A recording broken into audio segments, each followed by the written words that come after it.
And we're live. We're live. Yeah. Okay. So, hey, Don. Hey, Julien. Wasn't last night pretty awesome? Last night was really, really awesome. That Yeah. was a great conversation we had with Bob. I thank him again for partnering with us on that. That was his That's story is Judy just saying hi. Hey, Judy. Tell him I can't hear him. Yeah, she can't hear him because the headphones. Oh, that's true. Yeah, so she can't hear you. But she left before I had a chance to say what you said to her. Yeah. Well, it was just hi. Yes. Oh, wait. Before we get into that, I got to show you something. Hold on. All right.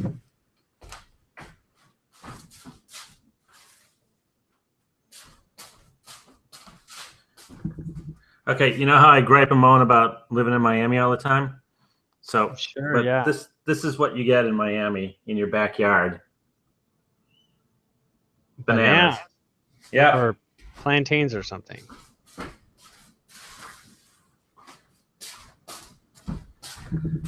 Anyways, and they are Bananas are real healthy. I mean, that's people basically don't have to plant those things. Yeah, They just have them. You have to plant a tree, yeah, but yeah, it just But everybody's done it already. Yeah, and they grow, and they're so much better than store-bought bananas. It's like, wow.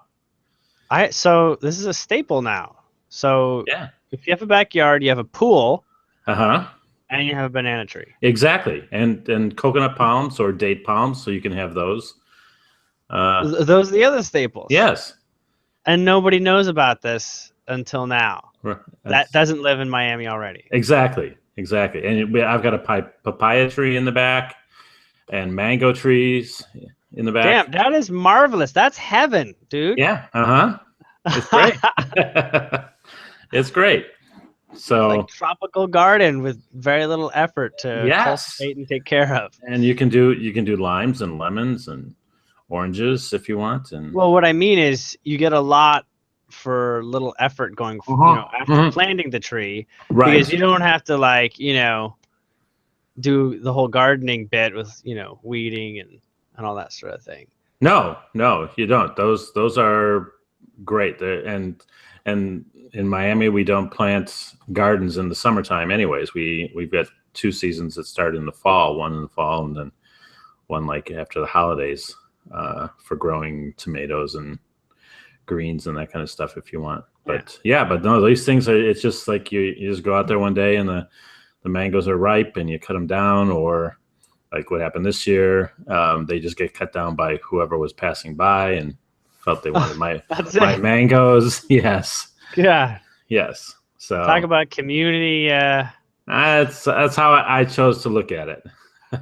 If you're hungry, if you're that hungry to take some off of my property, go ahead. I know, because they have to. Like, come but seriously, the homeless probably have a ball with that sort of notion, don't they? I would imagine. Yeah. Like, man, I have bananas anytime I want. I have coconuts anytime I want. I know people. I know trees. I can get stuff. Exactly. It's like some weird, I don't know, food kitchen that everyone just sort of like has it out there. Yeah. Like, this is what I got available at all times. Come by and see. If you know where it's growing. Well, it's like out in Seattle. We when we go out there and the live the blackberry bushes are just in the city limits, and you can just go a couple of blocks away and pick blackberries, and they're just amazing. Well, I've had so many blackberries at this point; they're not that amazing to me. But okay. Well, maybe I'm just slightly jaded. Like, that's okay. Blackberries, come on, that's everybody's got blackberries. Yeah, well, that's what I say about mangoes. Everybody's got mangoes. No. Okay, so getting back to today's show, Bob is, if you didn't get the messages already, Bob is not going to be able to join us tonight. Bomber, but he is on some mountain in Pennsylvania, and he doesn't get cell service or internet, and he had to call me on a landline. So he's like They still have those? buried landlines. Yeah. I I didn't think they was the, anymore, but I the, guess the, there is. the Pleiadians are probably giggling about that, huh? Yeah, that's like a Yeah, they're like, yeah, landline. that's a landline. Um, so I still wanted to have still wanted to come on and talk a little bit about sort of the things that we talked about last night. Some of the Yes. things that it moved quickly, even though it was 2 hours. But he did bring a lot of really interesting stuff that I would like to share briefly, because this is something that that is going to be talked about in the workshop, and that is, what are the Illuminati? Okay. What are the controllers? What does that mean in general? Like, what can everyone count on the meaning fitting, right? Mm-hmm. No matter what everybody says, this meaning fits within this. And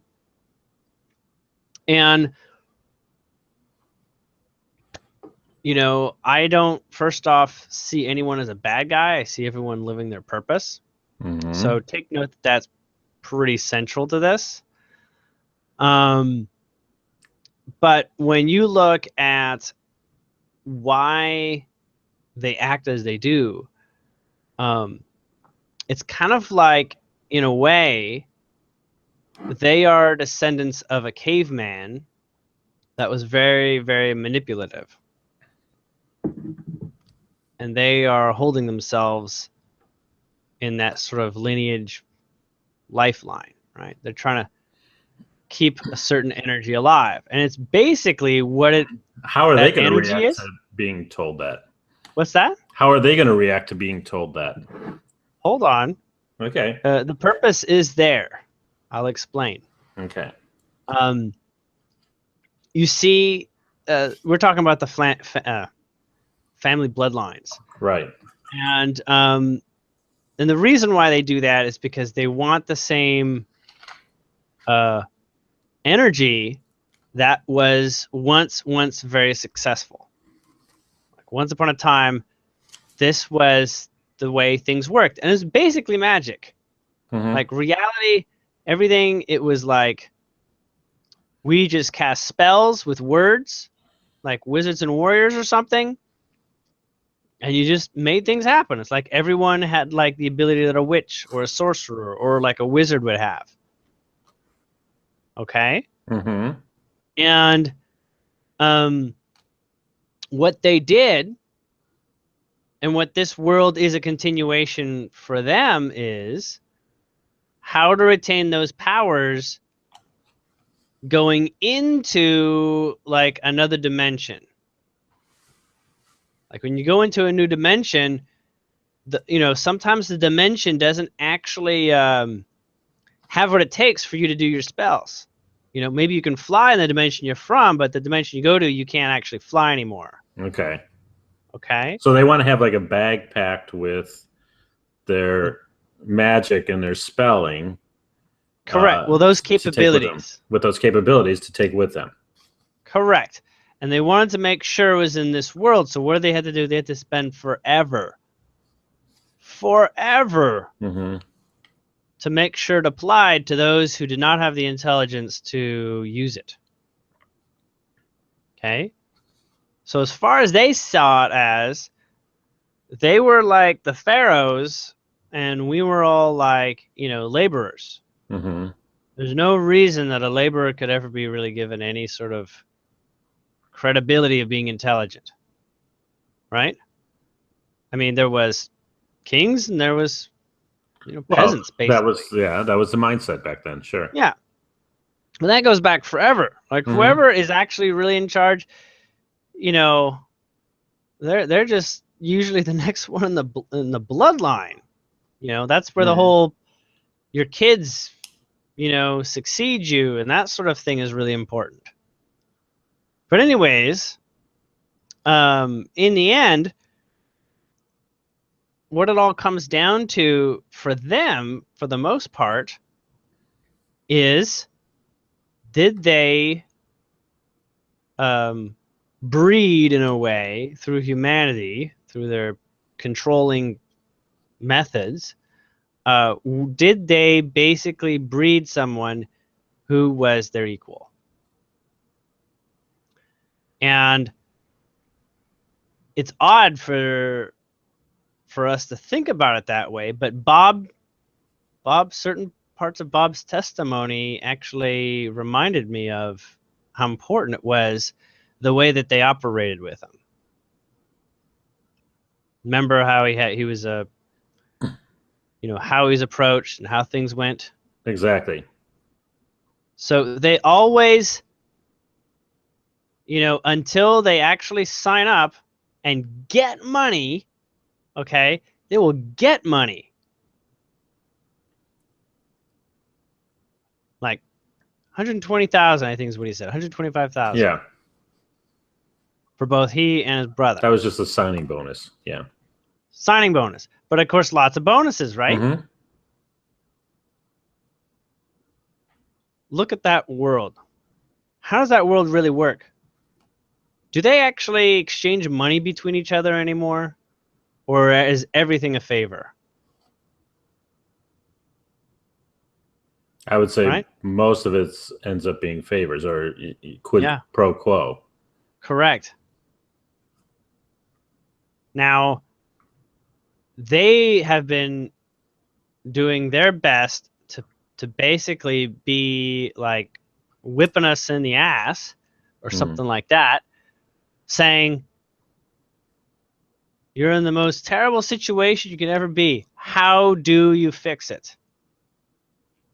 How do you fix it? We've been telling you how we've been allowing information to be out there. They've even pollinated information that's out there. And then what they do is they give everybody whatever they're asking for. Now, they're not all aware that they're doing this. Definitely. The awareness, despite, see, the thing is, the awareness is despite Bloodline. Bloodline gave you natural awareness of everything that was going on. You were enlightened in a way. Okay? So the more that you were in the Bloodline, the more that you had that. But what turned out more and more and more is that the people in the Bloodline had all changed too much. They'd all gone cuckoo. Right? The people with the strongest concentration of blood, they always went nuts. Mm-hmm. They always went in ways that no one seemed to be able to follow. Even, layers of the Illuminati, couldn't even do that. So what happened was they needed diluted bloodline, right? And the whole ritual of making a vampire follows that pretty closely. It's a similar kind of thing for them. And the reason for that is that a blood is like your ultimate signature, right? Mm-hmm. And when you each have someone else's blood, you basically have access to that person's vibrational field. Okay? Just like we're part of the vibrational field of the food we eat. Makes sense? Yeah. Okay. So there's a bit of voodoo there, right? Sure. But as it was, the benefit in this case was you kind of got some vampire badass skills, right? Mm-hmm. But there is something else that came with it that almost nobody would accept. And that was, where we live, there is no right or wrong. In their world, everything is permissible. The reason why they talk about everything is permissible, because everyone through the ascension path is going to that world where everything is permissible. Right. And if you don't know how the hell that works, you better, you It's going to be a sharp learning curve Mm-hmm. for you to find out that everything is permissible. So, on the one hand, they're sort of like the people who have been around energetically hearing the same story for hundreds, if not thousands of years, right? They've heard the story. They see, you know, it's not like us and our new age, right? We're coming across new information, you know, weekly, daily, okay? That Mm-hmm. expands ourselves. For them, they already knew all of that. They knew all of that. And that knowledge was that they were a creator. That knowledge was various ways of saying how you master an earth experience. Because they came from mastering the last dimension of the perfected earth experience. Mm-hmm. Okay? And you know, there's a big dynamic shift when everyone realizes themselves as creator, because once everyone starts creating and it happens to be really different than yours, it's like it's nearly impossible to find that person again. Like whatever happened to them, because they go off on a tangent that you know what their tangent is. You know exactly what their destination is. If it's nowhere, anywhere near where you want to go, then you know this person right here is not a proponent for your higher path, besides to be used to go in one direction and cause sort of like a slingshot effect, make you desire so badly to get into the forward position. So technically, they are always living their world just like we are. And in that world, at the highest, maybe secret levels, is there is no right or wrong. There's only infinity. There's only journeys. And observing as journeys.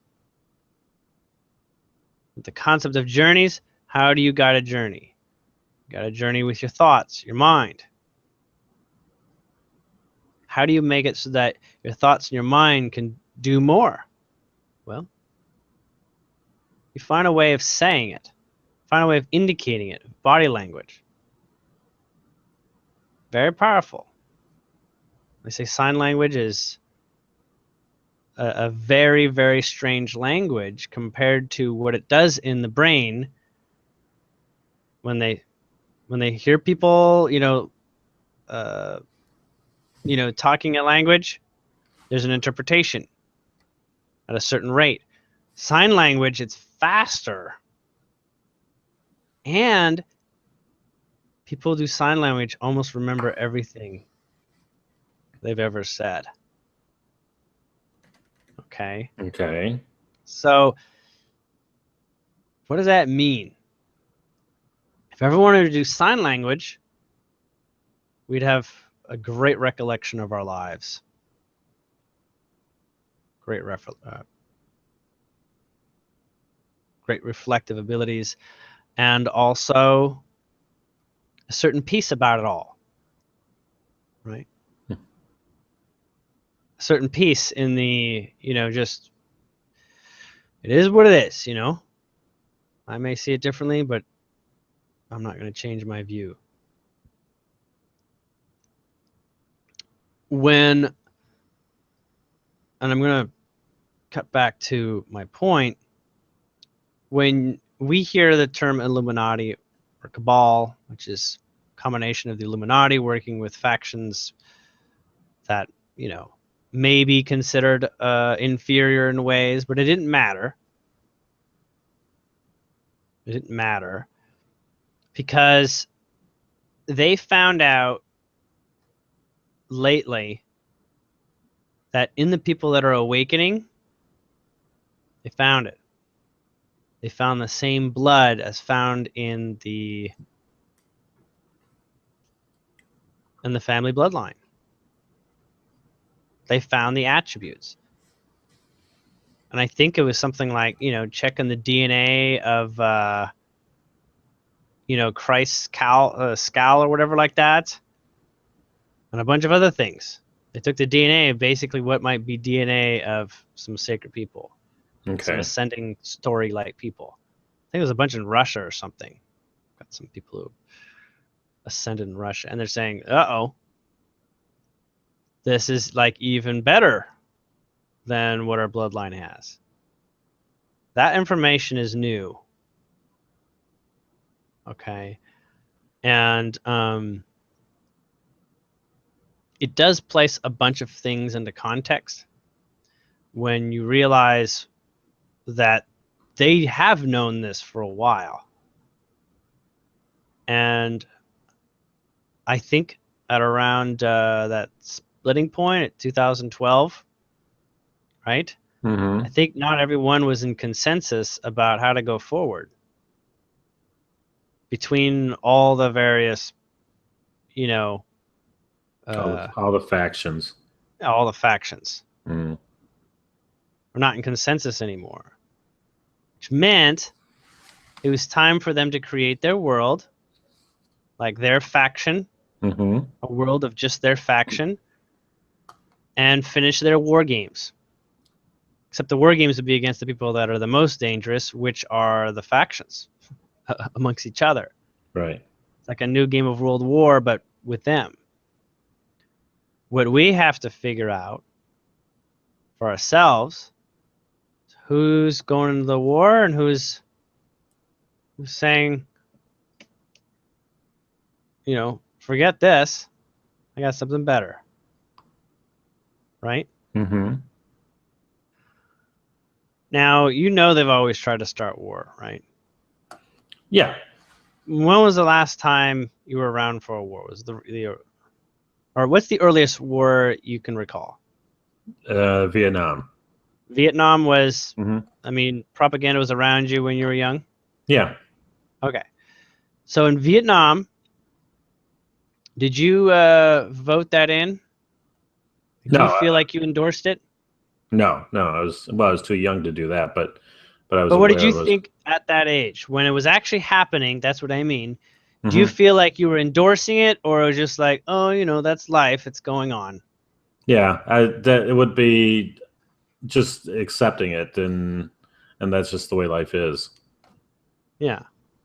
And then the next war. Is that Korea or no? No, Korean was before that, the Vietnamese. So then we got the Iraq then. Yeah, so Or Desert Storm stuff. Yeah, probably. So what did you think about that? Were you up for that, or did you find good reason for it at the time? At the time, no, because they were talking about the invasion of Kuwait, and no, there wasn't a lot. But I do remember sitting home and watching television when the battle started, because they were televising, with night vision cameras what was happening. Yeah, yes. Making a real dramatic light show. It was, yes. I know those images affected a lot of people. Mm-hmm. Because it made them think of something out of those flashbacks to the Terminator future sort of thing. Right. Where there's Terminators and everything's just war and messed up and everything is not worth anything after the war. They basically, those images were perfect. Right. They were basically an advanced version of what people had seen in World War II and during firefights at night. Right. And they weren't happening. I was growing up in Chicago area, but they weren't happening in Milwaukee. They were happening all the way across the world. So it wasn't close to home. There was no danger coming from it. That's not what I mean by sense of personal danger. Psychological danger can be just as important. So you weren't in any of the wars, right? No. You don't have any chance of having post-traumatic stress disorder. Well, my occupation, yeah. But I wasn't in war. No, I wasn't in war. I wasn't in. And so you realize that the sort of flashy signal registered quickly into the human mental main brain So if you are the child of a person that's been in war, then you have a propensity for war. Like war in your reality. Okay.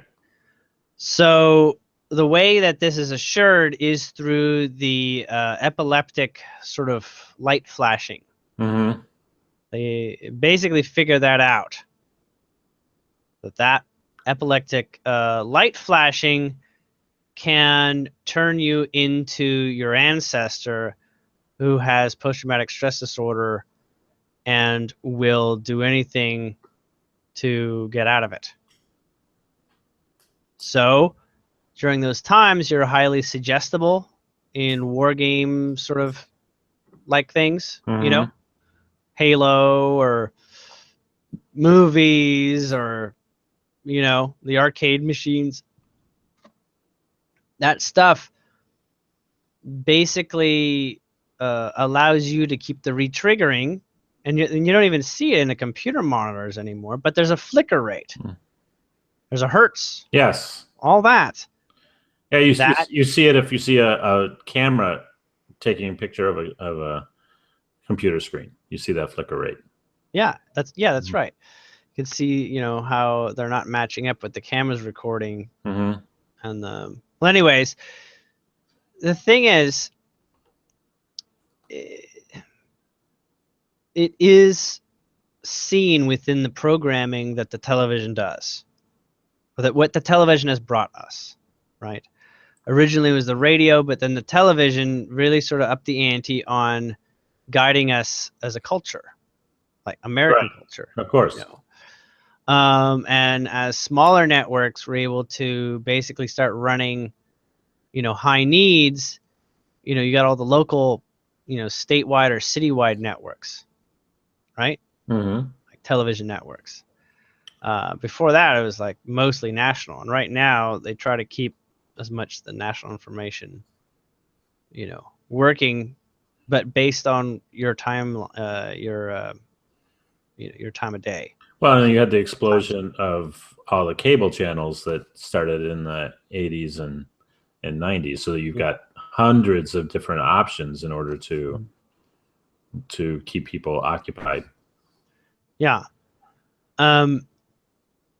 But I'm not saying that the gunfire and the dying and the being shot and dying from gunfire at nighttime specifically, you know, because if you've seen gunfire from the machines they used in Vietnam and all that, you know, those things put out a lot of light. They would light up like a strobe, like a whole room or a whole area of jungle, like a single shot. You could actually shoot it and memorize what you saw. If you were moving, if you weren't moving, it was harder to memorize what you saw. You had to like get some perspective of depth with walking. Otherwise, what you saw all of a sudden, it was just like a picture. But if you were running, you could catch part of that flare and actually see slightly three-dimensional. And the soldiers were able to run in the dark and not really give their position away, and they would shoot every once in a while just to get an image of what they were going through. And that was fine because there's just so much shooting in Vietnam, it didn't matter. It was like, oh, shooting here and there, who knows? It's like, you know, the whole part of that was to scare people into thinking, oh, there, you know, stuff all over, all around me. You know, the idea is to be like creeping down the American, you know, creeping up on them, like as if Vietnam was just one, you know, pit of spiders or something. Right. You know, just, you know, creep them out, especially with what their guerrilla capabilities were. That's what the guerrilla capability was.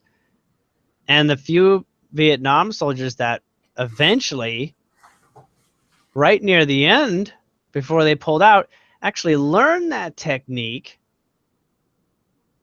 the war was over before it could be applied. They had some really phenomenal successes, I hear, right in the last day or two. Because they were beginning to train the guys in how to use this shooting into the dark technique for like flashes of light and you can literally cover lots of ground and become a tribute. It's like they're basically, what do they call that? It's something akin to like a bat technology, you know, but instead of like sound location, it was, you know, you got visual location. Okay.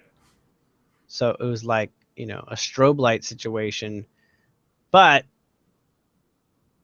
it basically made things equal in many ways. Let me put it that way. Okay, outside of that, I didn't want to go, you know, spend 2 hours tonight. I mostly wanted to just get into a couple of the things that Bob shared last night, and really, he had a lot sharing from, you know, the story of his life and, you know, his experiences with Illuminati-like people to basically seeing his best friend die long before it occurred. He was really just getting warmed up, and I know he was, because if everything I think of is that he is like me, like in an equal position of experience, like if he's having experiences like me, then we've got someone we can really get wisdom from. Yes, definitely. So, and I'm not, you know, spouting the fact that I have wisdom, but he has a much better communication device within him. Yeah, I didn't realize that either. It was just more obvious when he said that he taught English or something, or he taught language, right? So, he knew something about language. He knew about, you know, you know, the deeper levels of that. But you'll know we need to know a little bit more about his brother, because we never got around to where his brother is today. No. The only thing that he mentioned was that they're talking about writing their biography, their story. Yes. Yeah. So we can't be that far.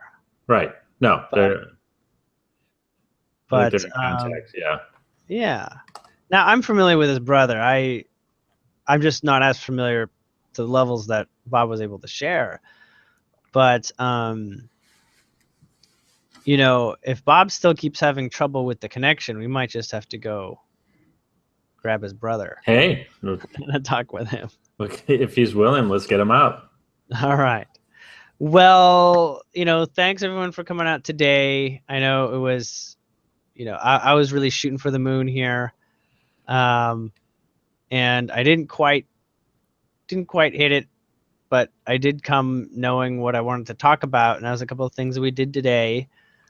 Especially getting a little clearer on the Illuminati. I know it still isn't that clear, but what I was sharing was very important pieces to consider by the time I talk about it next, which will be on Wednesday. Right. Okay. And we will have Bob back as soon as we can. Yeah. Yes, we will definitely. As often as we can. As often as we can muster it. Note again that I have a workshop this coming weekend starting Friday, and it is a 5-part workshop, 2-hour pieces, 1 Friday, 2 on Saturday and Sunday each, and with 1-hour breaks between them. And this is to talk about the 5 tenets of a reality, and this is just my take on some of the strongest foundations that we don't understand very well. Some of the 5 biggest misperceptions we have that keep us in a bit more of like a not awakened or a slavery sort of mentality. Like, you know, we're not in control. We, you know, it's like 5 egoic hits of saying, no, you can't, you know, that sort of thing.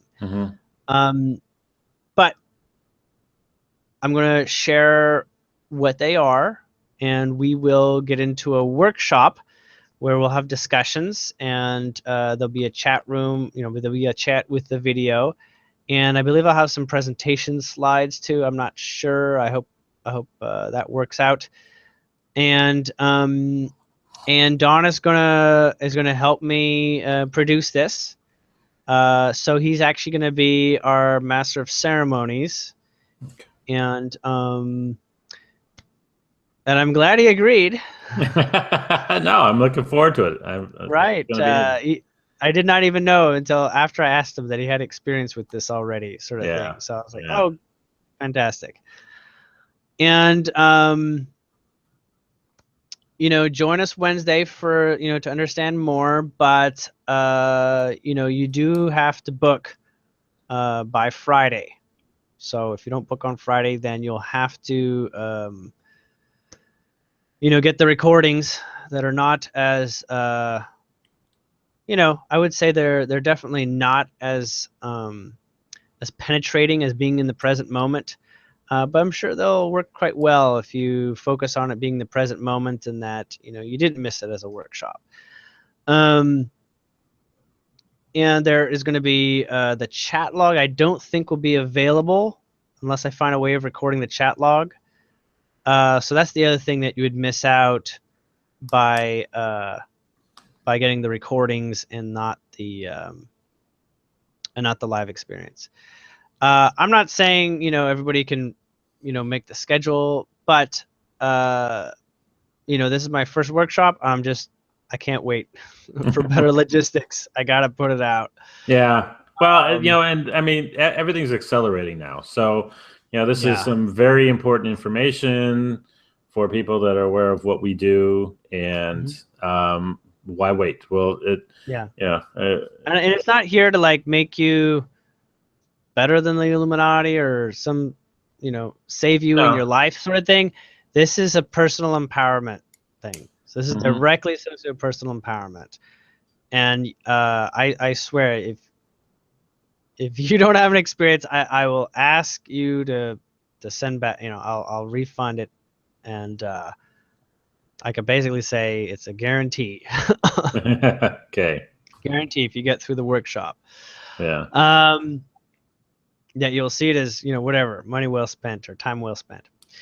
Definitely. Okay, so thank you for joining us out tonight. I know it's still a short sort of show, even though it wasn't really expected. I always love getting together with my friend Don Murphy. Yeah, Julien said Bob wasn't going to be available, and he said, "Would you want to get on and talk about something?" I'm like, "Sure, whatever we talk about, it's always fun."